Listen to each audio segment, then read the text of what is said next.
BJP प्रदेश अध्यक्ष अरुण सौ का बड़ा बयान। भाजपा प्रदेश अध्यक्ष अरुण सौ आज दुर्ग प्रवास पर रहे,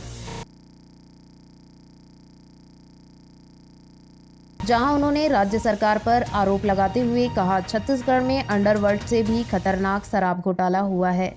ये सरकार शुरू से कांग्रेस के लिए एटीएम का काम कर रही है। शराबबंदी की घोषणा करके सरकार न केवल अपने वादे से मुकर रही है, बल्कि शराब बेचकर बड़े पैमाने पर गड़बड़ी की है। अरुण के बयान पर मोहन मरकाम ने कहा, पूरे देश में ईडी की कार्रवाई कैसी हो रही है, छत्तीसगढ़ की जनता को पता है। ईडी की ओर से जारी प्रेस रिलीज 2000 करोड़ के शराब घोटाले की बात सामने आई है। इसी आधार पर प्रदेश अध्यक्ष अरुण सौ ने कहा, प्रदेश में शराब की आड़ में घोटाला हुआ है। भाजपा के इन आरोपों की पुष्टि अब ईडी की कार्रवाई से पुख्ता हो गई है। इस सरकार को अब बने रहने का अधिकार नहीं है, क्योंकि उन्होंने न सिर्फ जनता के साथ धोखा किया है, बल्कि बड़े पैमाने पर भ्रष्टाचार किया गया है। उन्होंने इस घोटाले की सुनवाई फर्स्ट कोर्ट में कराने की मांग की है, ताकि सभी जिम्मेदार और दोषियों को शीघ्र सजा होनी चाहिए।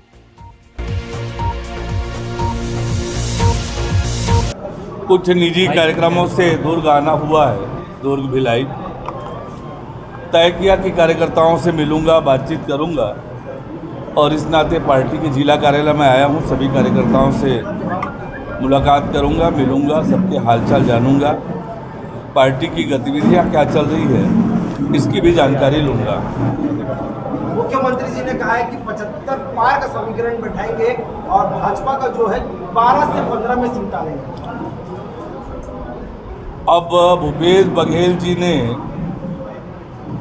एक तरफ छत्तीसगढ़ की जनता को ठगने का काम किया, धोखा देने का काम किया, और अब छत्तीसगढ़ के जनता के अधिकार को भी छीनने का काम कर रहे हैं।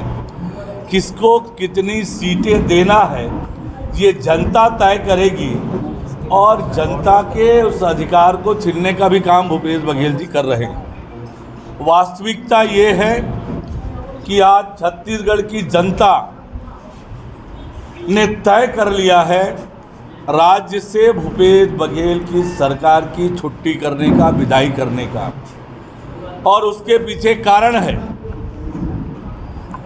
पौने 5 साल में इस सरकार ने हर वर्ग को ठगने का काम किया, धोखा देने का काम किया, चाहे वो किसान हो, चाहे माताएं बहनें हो, युवा हो, राज्य के अधिकारी कर्मचारी हों, और तो और बुजुर्गों को, विधवा बहनों को भी ठगने और धोखा देने का काम भूपेश बघेल ने किया है। आज जिस प्रकार से घोटाले दर घोटाले उजागर हो रहे हैं, कोयला घोटाला उजागर हुआ, शराब घोटाला उजागर हुआ, चावल घोटाला उजागर हुआ, रेत में घोटाला, गोबर गौठान में घोटाला, तो ये घोटाले की सरकार चल रही है। पूरे प्रदेश के गांव और शहरों में विकास के सारे काम ठप हैं। केवल और केवल भ्रष्टाचार इस छत्तीसगढ़ में हो रहा है। छत्तीसगढ़ को पूरे देश में शर्मसार करने का काम भूपेश बघेल कर रहे हैं, और इसलिए छत्तीसगढ़ की जनता ने तय कर लिया है, ऐसी सरकार छत्तीसगढ़ को नहीं चाहिए। इसलिए 2023 में विदाई होना तय है। शराब घोटाले के बारे में मैं और कहना चाहूँगा आप लोगों से कि जो ईडी ने शराब घोटाला उजागर किया है, हर एक व्यक्ति को पता था कि शराब दुकानों में 2 काउंटर चलता है और करोड़ों की कमाई, करोड़ों की वसूली की जाती है।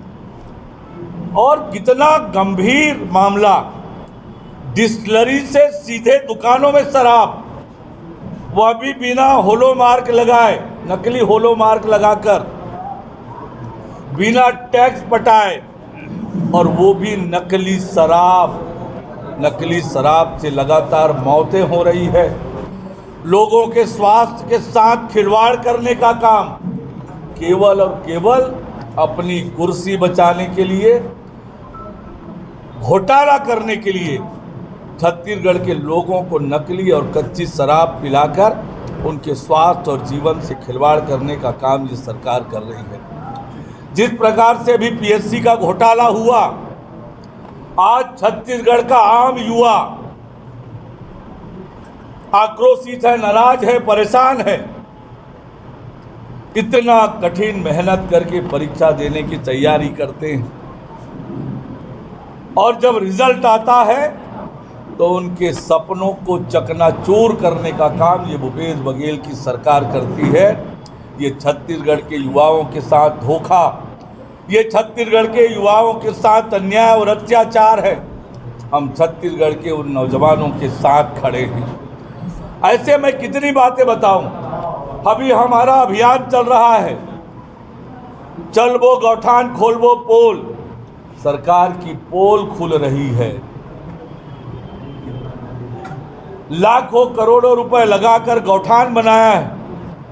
केंद्र सरकार की अलग अलग योजनाओं का पैसा, जो पैसा गांव के विकास में लगता, सरपंचों को दबाव बनाया, दबाव बनाकर गौठान में उस पैसे को लगाया, पर उस गौठान में न गाय है, न मुर्गी है, न बकरी है, न वहाँ जानवरों के चारे की व्यवस्था है, न पानी की व्यवस्था है, न वहाँ गोबर खरीदी हो रही है।